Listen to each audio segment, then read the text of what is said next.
घने जंगलों से घिरे निषाद देश में एक बालक रहता था। नाम था एकलव्य। चेहरे पर सादगी, पैरों में धूल और जीवन में कठिनाइयों की लंबी परतें। लेकिन उसकी आंखों में एक ऐसी चमक थी जो किसी भी राजकुमार से कम नहीं लगती थी। उसकी एक ही इच्छा थी, दुनिया का सर्वश्रेष्ठ धनुर्धर बनना। एक दिन उसने सुना कि हस्तिनापुर में एक महान गुरु हैं, द्रोणाचार्य। उनकी शिक्षा से पांडव और कौरव श्रेष्ठ योद्धा बन रहे थे। बस इतनी बात सुनते ही एकलव्य का मन दृढ़ हो गया। वो वही शिक्षा चाहता था, वही मार्ग, वही विद्या। कुछ ही दिनों में वो लंबी यात्रा कर हस्तिनापुर पहुंच गया। वो गुरु द्रोण के सामने आया, भूमि पर झुका और बोला, गुरुदेव कृपया मुझे अपना शिष्य बना लीजिए, मैं धनुर्विद्या सीखना चाहता हूँ। द्रोणाचार्य ने उसके उत्साह को देखा, लेकिन वे राजगुरु थे, उन्हें कौरव पांडवों को ही शिक्षा देने का अधिकार था। वे बोले, वत्स मैं तुम्हारी इच्छा का सम्मान करता हूँ, पर मैं तुम्हें शिष्य नहीं बना सकता। ये शब्द एकलव्य के हृदय पर भारी थे, पर उसने विनम्रता नहीं छोड़ी। वो बोला, जैसा आप आदेश दें गुरुदेव। उसी द्रोणाचार्य की एक सुंदर मिट्टी की प्रतिमा बनाई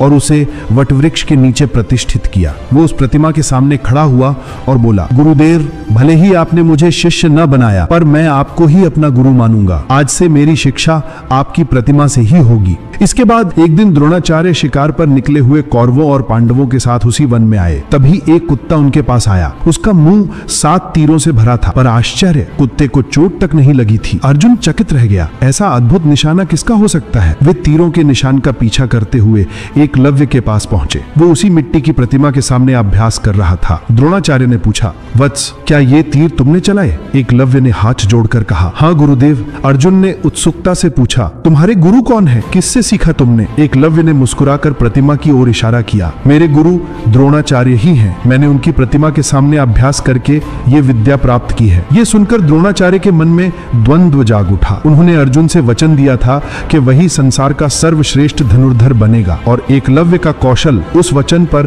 प्रश्न चिन्ह खड़ा कर रहा था। द्रोणाचार्य ने गंभीर स्वर में कहा, यदि मैं तुम्हारा गुरु हूँ तो मुझे गुरु दक्षिणा देनी होगी। एकलव्य तुरंत बोला, गुरुदेव आदेश कीजिए, मेरे लिए गुरु दक्षिणा देने से बड़ा सौभाग्य कुछ नहीं। द्रोणाचार्य ने भारी मन से कहा, मुझे तुम्हारे दाएं हाथ का अंगूठा चाहिए। एक क्षण को वन मौन हो गया। न पक्षी बोले, न हवा चली, पर एकलव्य, उसकी आंखों में न शिकवा था, न क्रोध, न पीड़ा, न हिचक। उसने प्रणाम किया, अपना चाकू उठाया और एक ही कट में अपना अंगूठा काटकर द्रोणाचार्य के चरणों में रख दिया। वन के पत्ते तक सन्न रह गए। एकलव्य ने अभ्यास नहीं छोड़ा। वो पहले जैसा निशाना नहीं लगा पाता था, पर उसकी भक्ति, उसकी निष्ठा, उसका त्याग महाभारत में अमर हो गया। आज भी जब कोई गुरु भक्ति की बात करता है तो एक नाम सबसे पहले याद आता है, एकलव्य। वो जिसने बिना किसी शिकायत के, बिना किसी अपेक्षा के गुरु के प्रति अपना सब कुछ समर्पित कर दिया।